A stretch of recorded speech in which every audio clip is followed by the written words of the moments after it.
Hey folks, Kilt-Man here. Kilt-Man at your services. How are you all? Hope you're all doing very, very well.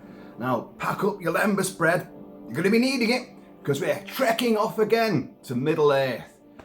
All over again. Yes. You've heard the news already. It broke yesterday. We're going to hunt Gollum. Peter Jackson, Philippa Boyens, Fran Walsh are going back to Middle Earth for another epic saga of orcs and Sauron and Dark Lords and probably rings and lots of precious and nasty Hobbitses. Who knows? Yeah. Like many of you, when I read the news yesterday, I joined in with the collective wailed groan. Oh no. Why do we need another Gollum story? Do we need anything more from Middle Earth? Do we really? Amazon Prime completely tossed the whole thing to the dogs, the wargs, and made a mess of the power, the rings of power, the power that I don't even care what it's called because it's shite. Then you had the Hobbits. Peter Jackson, the king of like overkill, couldn't help but make 3 movies out of the flimsiest of fantasy stories. And, well, he didn't have a great time making those movies, let's be honest. And that may have forced his hand in, like, look, Warner's saying, we want to go back to Middle Earth. We want you to be involved. And he's probably gone, oh, God, no. I can't go through all that again. Peter Jackson, did you not say repeatedly that you were going to go back to low-budget horror filmmaking? Because you love that. You cut your teeth making those movies. Bad Taste, Brain Dead, and Meet the Feebles. But what are you doing? You can't help but do these huge, grandiose movies which take up vast swathes of your life. Of course, he's not directing it. And I don't know if he's taking a hand in writing it. I mean, the triumvirate of Peter Jackson, Philippa Boyens, and Fran Walsh took the helm in the adapting stakes for Lord of the Rings and The Hobbit. We don't know who's writing The Hunt for Gollum, which is due out, folks. Due out. It's already scheduled for 2026. So he's not directing it. He might not be writing it. We don't know just yet. So who is then? The king of mocap himself, Mr. Gollum, certainly. When he's not moonlighting as Caesar the ape, or Caesar, or King Kong, the even bigger ape. Andy Serkis, yeah. The king of mocap. The guy that brought Gollum to life. He's starring as Gollum in this, and he's directing it as well. Now, we know he can do Gollum. We know we can do that. That's law, that's gospel. But directing wise, well, he's done a handful of movies. I think there's one called Breathe, which was so forgettable that I'm not even sure it's called Breathe. He did Mowgli, which I didn't mind so much. It was okay. An adaptation of Kipling's The Jungle Book. And he did, Venom 2, Let There Be Carnage. Oh, sweet Jesus. It's not a great track record. So, in a double-handed sort of position as well, where he's the star of the movie, presumably. Just because it's called The Hunt for Gollum doesn't necessarily mean there's going to be a lot of Gollum in it, because they're hunting for him. They don't know where he is. Little hint. There's a few of them behind me here. Not hard to find. He's right here, folks. So, do we need more Lord of the Rings movies? Because it isn't just The Hunt for Gollum. Oh, they're doing another movie as well, which is not titled and they've given no details about at all. But presumably it'll be something other than Gollum. Is it, Tales of the Rohirrim? Is it, well, you've already got the animated movie coming out on December 13th this year, which is The War of the Rohirrim, telling the story of Helm Hammerhand, the king of Rohan, and Helm's Deep. Yeah, animated. That's allowed. That's telling a story that does exist in Tolkien's mythology. Tolkien did a lot of asides, and he does tell you a lot of things and hints at things in all the indexes, what do we call it, and the Silmarillion. Too many names. I'm gonna screw half of these things up at some point. You know that. That's part of the fun. And to make sure that I do screw things up, let's have some whiskey. Yes, let's do it right now. Cheers, y'all.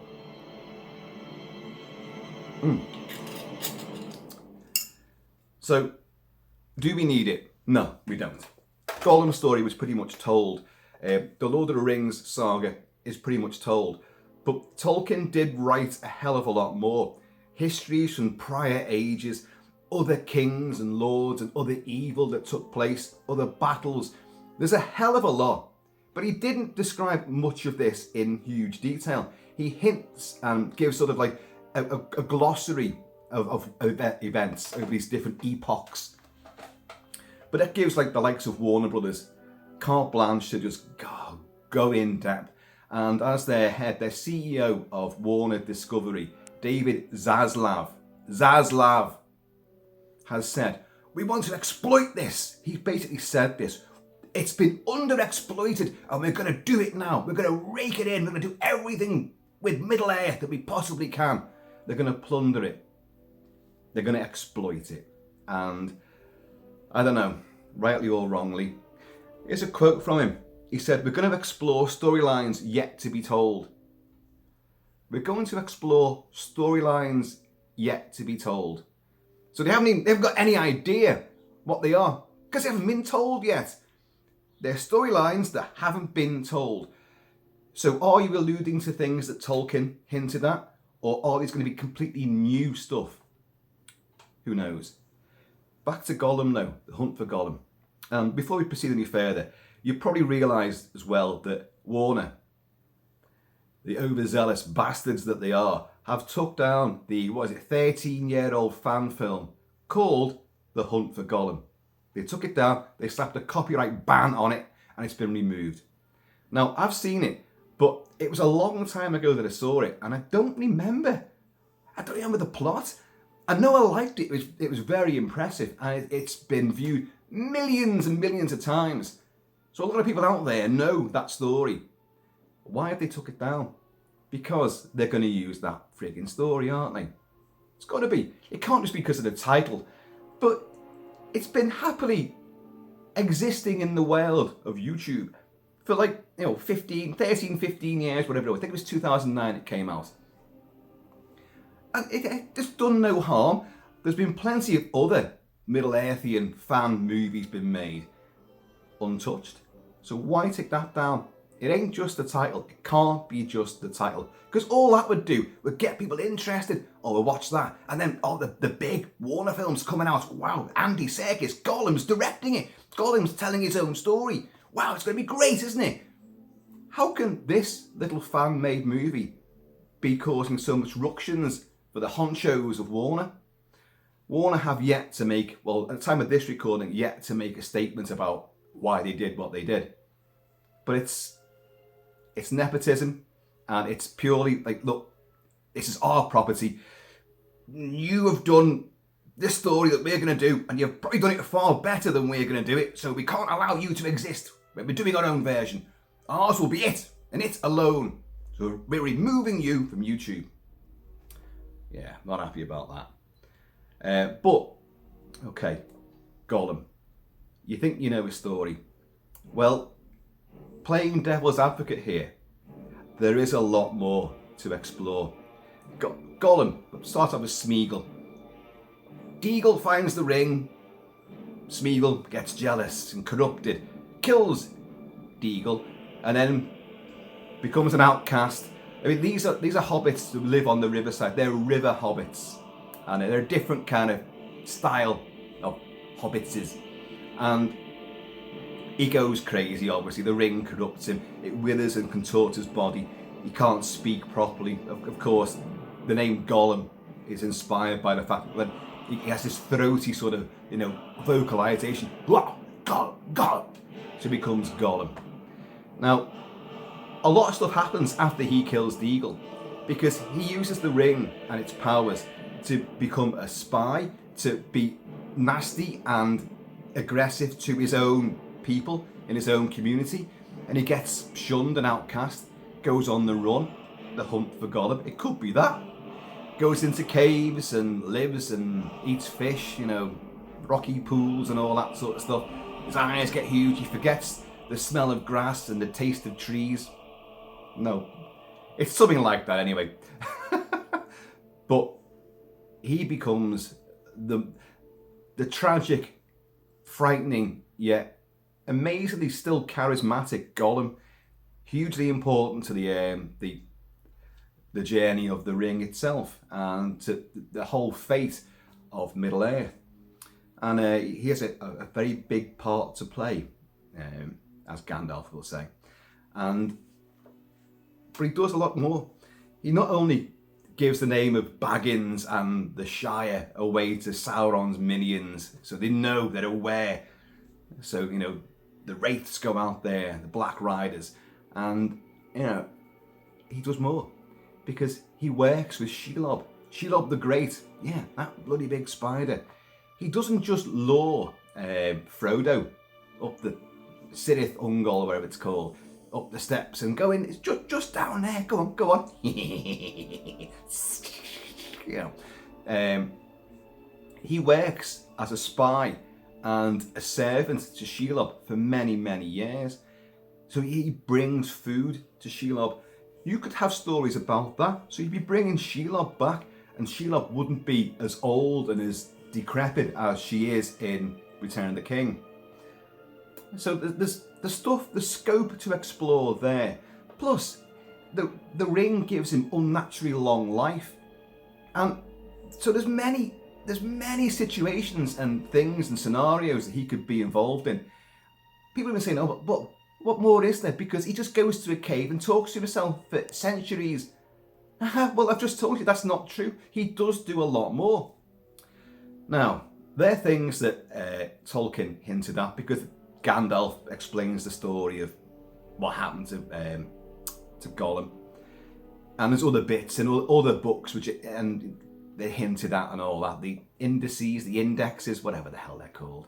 And so there's a lot more that can be explored, which is genuine Tolkien and putting flesh on the bones of that saga. Whether Warner's and Peter Jackson and co are going to go down the more authentic route or whether they're going to tell their own freaking story, who knows. But what I'm saying is, like, whilst I'm initially kind of like, oh, you just don't need this. Really don't. But I love Middle Earth. I love The Lord of the Rings. The books, the movies especially, because I was never emotionally involved in what Tolkien wrote. I know some people are, and emotion is there, but I love the story, I love the saga, I love the action, the incident, the whole mythology and the historical aspect to it. It's bogus history, but it feels real. And that's the approach that Peter Jackson took with The Lord of the Rings and The Hobbit to a much lesser degree. But he didn't half put emotion in there. Every single character in Lord of the Rings goes through a journey. Like you, I hate that phrase. You've got all like singers and dancers who go on these reality TV shows and it's the journey. I'm on this for the journey. And they reach a certain point. Suddenly they got one record comes out and it's been an amazing journey just getting here. What? But in The Lord of the Rings, like in real life, they all go on a journey. Literally, they go on a journey to Mordor. When you could have got the Eagles to do it. Fucking Eagles. Yeah, do us a favour. You know, I can't whistle. Give the ring to one of them Eagles. Off you go. Mount Doom. There it is. Drop it in. And a big bag of seed when you get back. Don't think of that, do they? But the characters go on an evolution. They all change. Even supporting characters, especially in the movie. And I say the movie brings the emotions out. You feel it. And with Gollum, well, you're hearing Gollum's theme now. Bjork. And you do feel sorry for him. He's funny. He's crazed. He's obsessed. He's duplicitous and manipulative. He's Machiavellian. There's a lot of words you can use to describe him. But he's fascinating. So the emotion runs high with Gollum. You feel sorry for him, and yet you know you've got to take him out. But so many times, Bilbo could have taken him down. Frodo and Sam could have taken him down. Faramir could take him down. Loads of people have the opportunity to destroy Gollum, but they don't do it. They feel pity for him. And it's clever. And in the films, you get that. In the books, it just tells you, but you don't. Well, I don't feel that emotion. Andy Serkis puts in the mocap suit and the CG, he conveys so much. He's the master at doing this.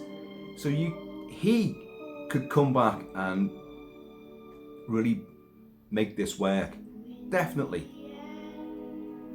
So again, do we actually want this? It's one of those things, folks. You got the game that came out. Oh dear. Well, you know, my son's a games designer, and well, that game tanked big time, didn't it? It was a complete and utter clag fest. I haven't played it. Don't ask me. But I know people that have, and yeah, it was an absolute shite storm, wasn't it? Cheers, you all.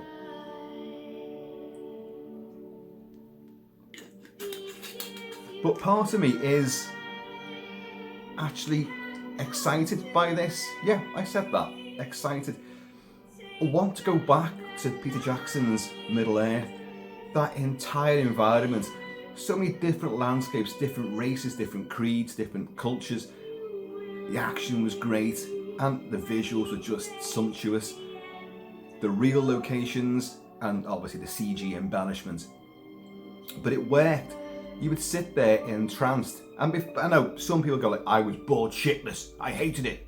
Yet you still sat through the theatrical cuts of 9 hours. And then you bitched about it, but you still went back and watched them. And then you went in to watch the extended cuts just to complain about them even more. I know plenty of people like that. Plenty. But I loved it. I don't watch the films a lot. But when we do, me and my son, we watch the 3 together, and we go on that journey again, and it's worth it. Now, the Rings of Power, oh dear Christ, the Rings of Woke. Yeah, the evil has awoken again. Yeah, literally woken. It was garbage, utter garbage. I couldn't last through it. Of course. Almost at the start of season 1 of that, they announced that, oh, season 2's been greenlit. And then even before season 2 began, they announced season 3's been greenlit as well. Someone out there is watching it, but I don't know anyone that is. No one. Yeah, I love my movie scores and my TV scores. And Bear McCreary did a great score for Rings of Power. I've got scores and they're wonderful. They're so much better than the actual visuals. Now, there's another thing. Is Howard Shore going to come back to score The Hunt for Gollum? Is he? Well, if you've got the producing team, the people behind the scenes, like Weta will be doing the effects, the creature effects, the practical effects, and the visual effects. There's no one else who can capture Middle-earth like that. No one. So they'll be back. And okay, Peter Jackson's not directing it. As I say, the writing, I don't know. As yet, don't know. But producing. And he has said he's going to be there behind. He's going to be there every day. Behind it every step of the way. So is this going to be like Steven Spielberg kind of just looking over the shoulder of Tobe Hooper whilst Tobe Hooper directed Poltergeist? Who knows? Or Howard Hawks was just on set every day to just, be on hand if Christian Nyby had any problems directing the classic The Thing from Another World. Yeah, if Wacko Jacko is going to be there, he's going to be pretty hands-on, I would have thought. But Andy Serkis, he's going to have his work cut out for him. Unless, as I said before, the Hunt for Gollum. Maybe he's not even going to be in it that much. You don't know, do you? You just don't know. We are all assuming that he will be, and he probably will. Let's face it, you know, they're not going to fork out for just a little bit of mocap stuff. He's going to be in it front and centre, but it'll be another adventure for him. The hunt, what's he done? Has he nicked something else as well? Is it, you know, he's done something dastardly in his old homestead, and the rest of them go after him? You know, in Lord of the Rings, Aragorn and Gandalf meet. Well, Gandalf knows of Gollum anyway, but Aragorn also meets Gollum way before the Hobbits ever do, and Aragorn and Gandalf capture him, and he's incarcerated in Lothlorien. So you've got that, and then obviously he gets away from there. So is that like is it the elves going after Gollum? Who knows? And he doesn't exactly escape from is it, oh god, what's it called? Cirith, is it Cirith Ungol, where he gets captured and tortured by Sauron's troops and confesses. Baggins, Shire, you know. But they let him go, don't they? I'm trying to think now. He doesn't escape from there. They allow him to go because they know, that he's going to actually help them find the Hobbits. He's got a part to play. I don't know. There's a lot.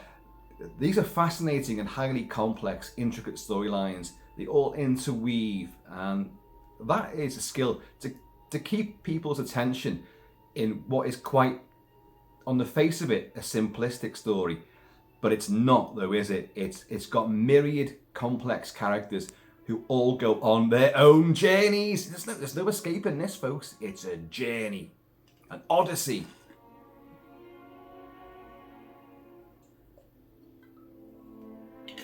So yeah, I'm on the fence about this. I'm kind of looking forward to it, but I'm also kind of thinking, why? Middle-earth, what the universe, the world building that Tolkien did, opens itself to so many different interpretations and different stories. I've said this about Star Wars as well. Why does bloody Star Wars, it's a vast universe, the Empire reached far and wide. Why is you got to keep coming back to these same bloody characters all the time, or people that know these characters? Just have a little. I know they have done stuff, and kind of in a way, Rogue One was the last Star Wars film I actually enjoyed. All the new trilogy I despised, but Rogue One, very, very arguably and debatably an unnecessary film. Did we need to see how the plans got stolen about the Death Star? Did we need that? No, you didn't, because it worked perfectly well as just being told as a bit of slightly tragic, wistful exposition. Perfect. But when Rogue One came out, wow, it was serious. It was a war film. It was an espionage movie, and you saw Darth Vader kicking ass, and it worked. So, even though you initially thought you don't need to see this, we know what happened, but the story itself worked. Maybe the same thing with the Hunt for Gollum. I don't know. Maybe it's unnecessary. But I'll go back to the point I made before. Everyone who's complaining, say, we know his story. Well, you don't. He's lived for centuries. He's done many other things. So there is definitely scope to tell another Gollum story. It's just, do have audiences got the appetite for it? Well, as things move along and more news will come out, and then we'll see little snippets and stuff like, Peter Jackson and his production diaries. And being as he's producing this, he'll be in charge of those production diaries, will he not? So you're going to see all this sort of stuff, the building up, of the characters and the story. You'll get a lot of info will come out. They won't keep this, in a box. Keep it secret. Keep it safe. You will know a lot about this movie's production as we go along on our own journey, awaiting this release. And you're all going to go and see it. So you're going to see it. Don't say you're not going to see it. Even the haters and the ones who are like, well, look, it shouldn't be done. We don't need it. You're going to go and see it just so you can complain about it. Of course you are. Oh dear. But again playing devil's advocate, it does seem as though, like, can we not create anything new? We've got to continually recycle old stories, old franchises, do prequels, sidequels. You know, look at The First Omen, or rather don't. I reviewed that movie. I thought the film itself was great. I really enjoyed it. I did a lengthy review of this, but I did come to the conclusion that the whole thing was utterly disrespectful to the original trilogy, because it rewrote all the facts of the original trilogy. Damien's mother was a jackal. It wasn't his father as a jackal. We know this. Why have you got to go and corrupt things? Father Brennan was never a good guy. He was a bad guy right from the fucking start. Oh, but no. What we're going to do is our little sideways, alternate universe story. Well, just tell your own fucking story. This is what gets my goat. And the devil is a goat a lot of the time as well. Oh, good God.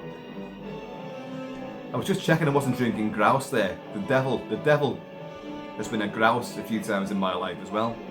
Cheers, y'all. But I want to know what you think about this. I want to know what you think about Warner's slapping a copyright strike against the fan film, which has sat there peacefully for many years and been watched, loved and adored. Why would a fan group of people, of fans, make a movie about something that they're massively into because they love it? It's not done to, like, oh, we're gonna exploit this and we're gonna do our own version. They're doing it out of love. There's Predator movies out there, fan-made Predator movies, which are really good. There's Batman fan movies out there. There's Michael Myers fan movies out there. They're not illegal. They're not wrong. They're not stealing from anybody. All they're doing is adding to the entire fan base and the love of the original movies, original franchises. They're not doing any harm. So Warner, you really have shot yourself in the foot with this. And there'll be there already is a backlash against you. They may yet release it so it can come out. I think maybe it's a knee-jerk thing. Kind of like, well, we've just announced this. Wouldn't it have been better, obviously, if you're going to, like, well, take that, do a copyright ban on it. I'm not saying they should have done it. In fact, I'm totally against them doing a ban on it.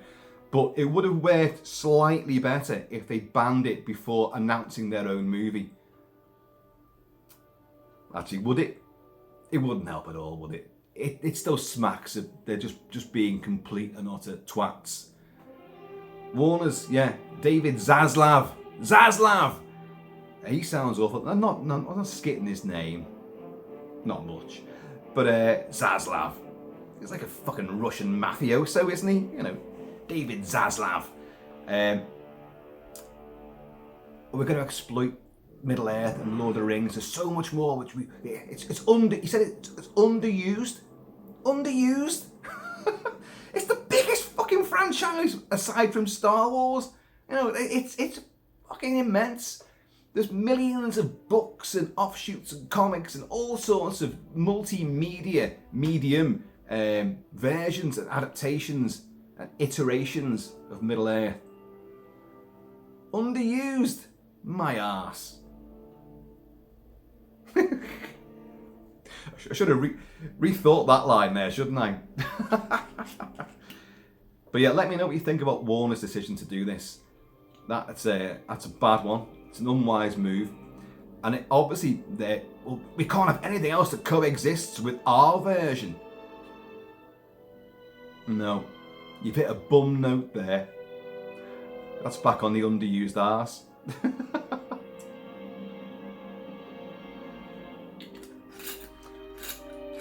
But, you know, it's happening. So get used to the idea.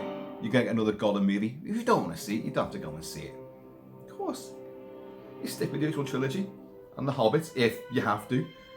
And you're done. You're pretty much done. But I think as time goes by, as this journey continues, we're all going to get a lot more on board with this. Because you're going to start seeing visuals, you're going to start seeing some of the characterizations, you'll learn more about the story. And you will, mark my words, you will become possessed again by the precious. And clearly the ring has to exist, because he's not Gollum. Before he gets the ring from Deagle, he's just Smeagol. And we're not telling that story of their little fishing trips and all that. We're not telling that story. He's Gollum. It's the Hunt for Gollum. So the fucking ring is there. You got it again. In fact, the bastard has got it there. Look, he's got it there. Little swine. You know, I don't know if you can see that. But the ring is balanced precariously around his neck. His little scrawny neck.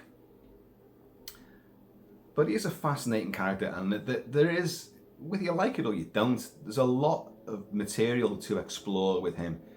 And I personally would like it to be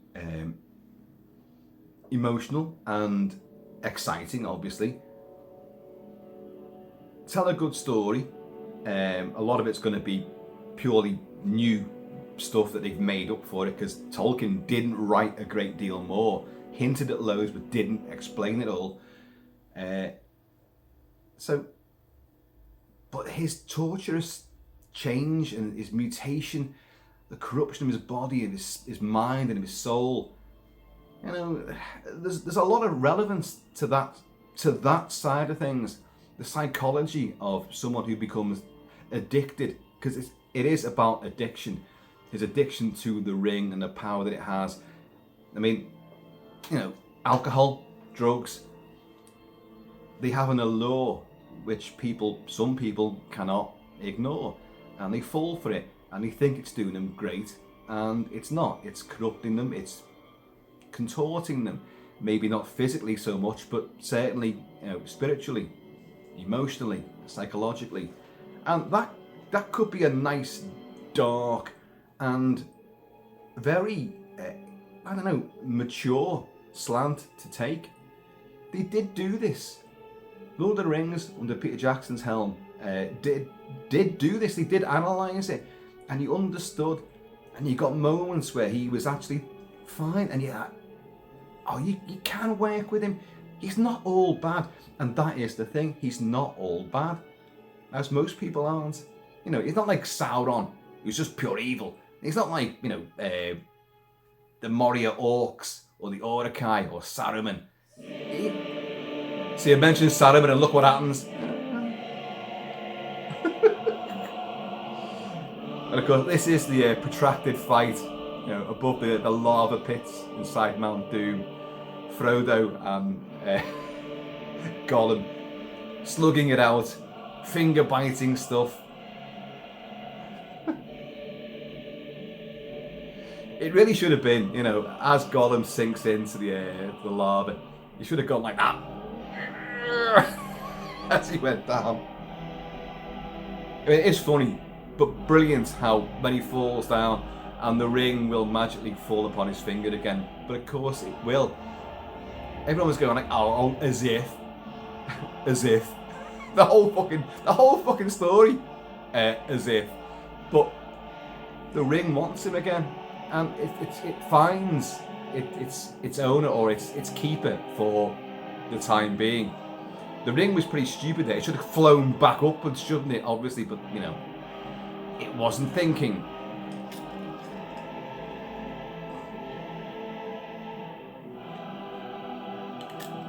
Okay, we're going to finish this again with... What the hell is it?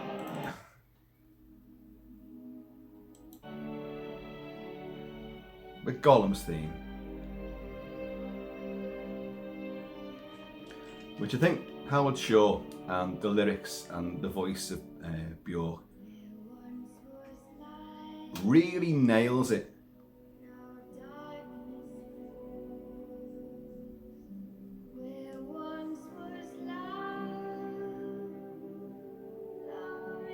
Because you feel for him.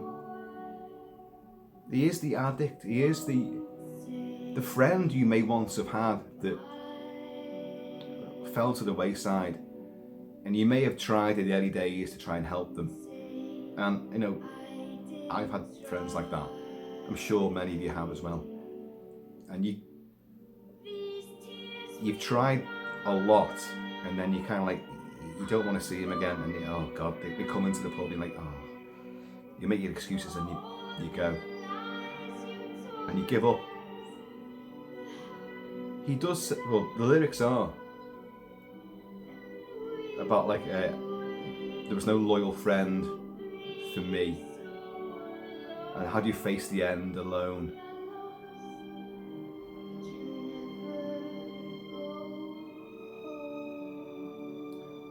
There's only so much you can do for people like that. I do admire people that are so loyal and devoted. They stand by a friend right to the end, you know, and even bring them back from the brink of self-annihilation.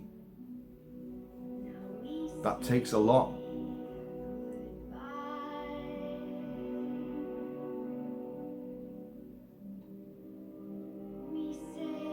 It is such a wonderful, sad epitaph.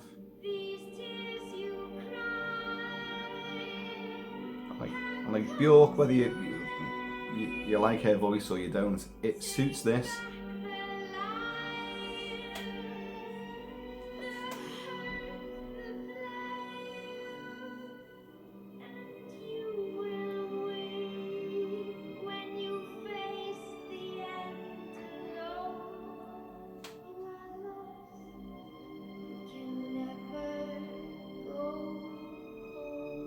He can't go home, can he?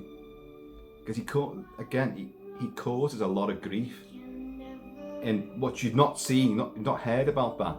So that could be part of this forthcoming movie. Well, we covered a fair bit there, didn't we? The psychology of Gollum, the evil of the ring, addiction, drugs, alcohol. I've never done drugs, but I do a lot of alcohol. I do. That's the journey I'm on. Cheers, y'all.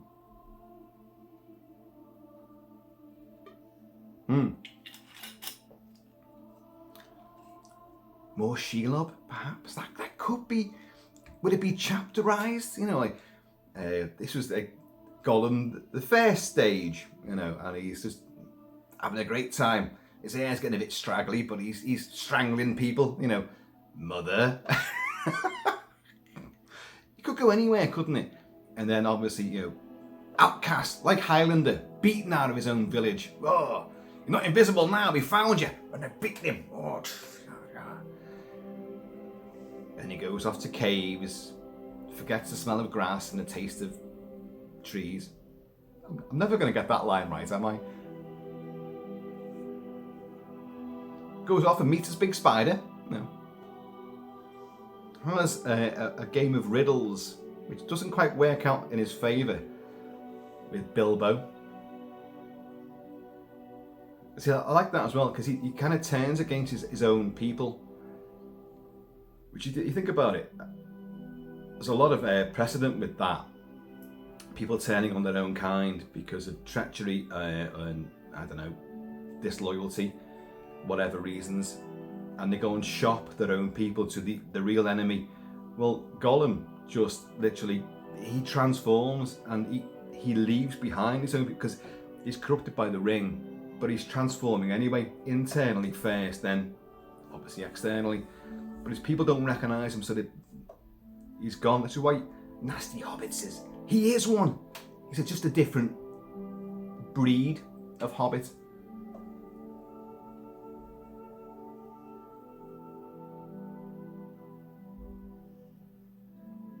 Howard Shore's music is just so beautiful. It can be sweetly intimate, gently majestic, or it can be pure bombast and riding to victory.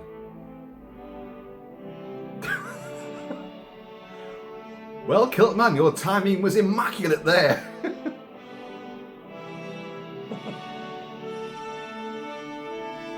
Right, do please let me know what you think about all of this Middle-earth shenanigans. Should it continue? Should it stop? No one's opinion is wrong, but say what your genuine opinion is. If you hate us, then you just hate, but that's obvious and that comes across too often. If you've got opinions, you've got to have a reason why you have that opinion, and it helps you to back it up. I've backed up mine by sitting on the fence, predominantly. No, I'm looking forward to it. I am. There's a lot they can do with Gollum. I've said the different stories and timelines and things that he could have got up to, and there are. Tolkien wrote these things as well, talked about them, so there is stuff there. His story is nowhere near told, nowhere near.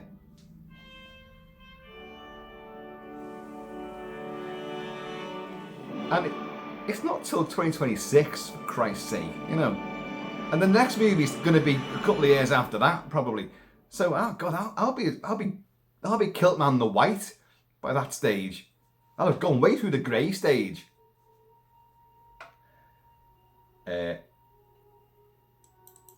For those of you who are still here, I am doing it. Oh, yeah.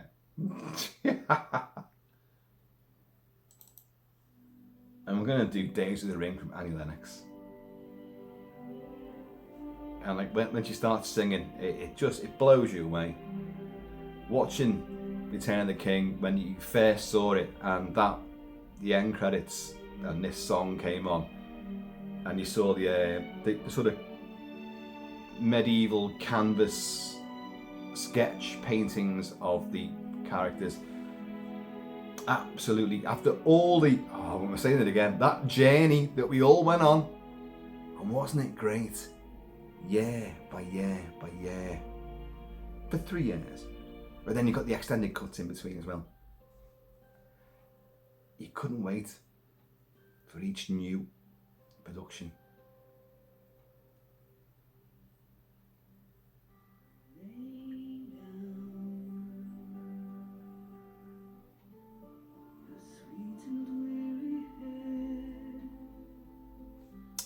You can go if you want. I'm going to listen to this. Jenny.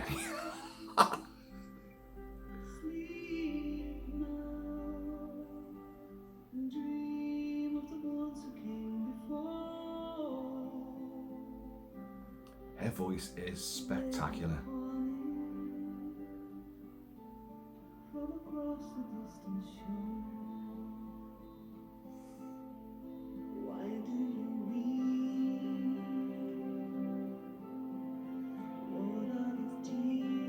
As I say, life should be a journey, an evolution. Yeah, you grow up, education, you go off and do your job, you meet someone of your dreams, your partner, you have a family. These are all stepping stones, they're all chapters in your life. What you should never do is become lax and apathetic.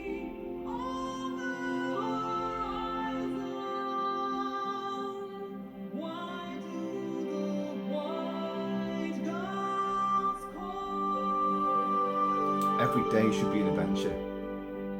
Every day. That's life. That's when your blood fucking courses through your veins. Look, you can fail. It's allowed. Failing is actually great. It drives you on, and it's a good story. Oh God, you should have seen what I tried this. Got a bank loan, made a business, and it failed. But there's a story there. It may hurt you to tell it, but it's a story and people learn from it, and it's character building. Every day, live it like it's your last day, says the guy who's sitting here drinking whiskey, talking to himself on a camera. Cheers, yo. Oh, but don't worry. The husky dog is lying right there, devoted and loyal. And after this, we're going out into the... It's sunny, it's hot again, and we're going to have an adventure. And that's what it's all about. I might find a ring somewhere. Whoop! Disappear and see a big red eye. Ooh, blinking at me. Ah.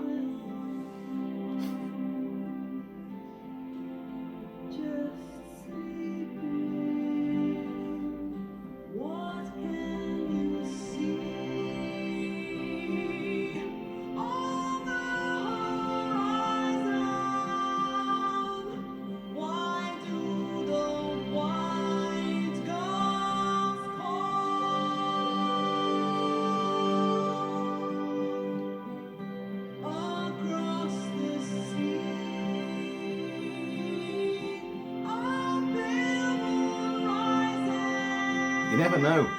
Gollum might be the hero of this. How do you feel about that?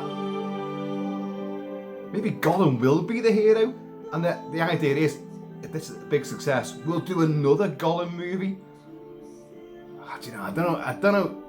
Oh, I've just thought of that now. But only those of you who stuck with the entire video will know I've thought about that.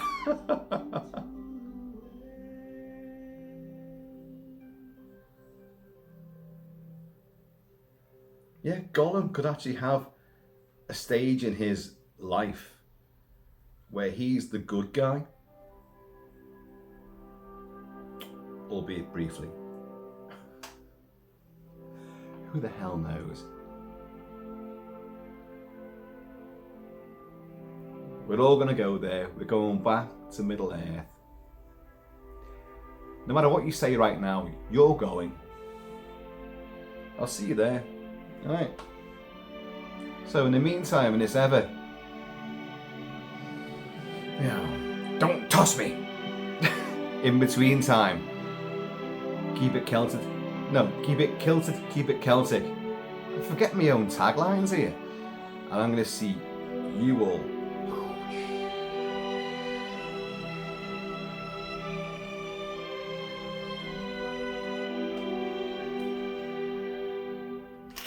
You see? It's not a ring for me, it's a bottle. And it's just as bad. But it tastes good.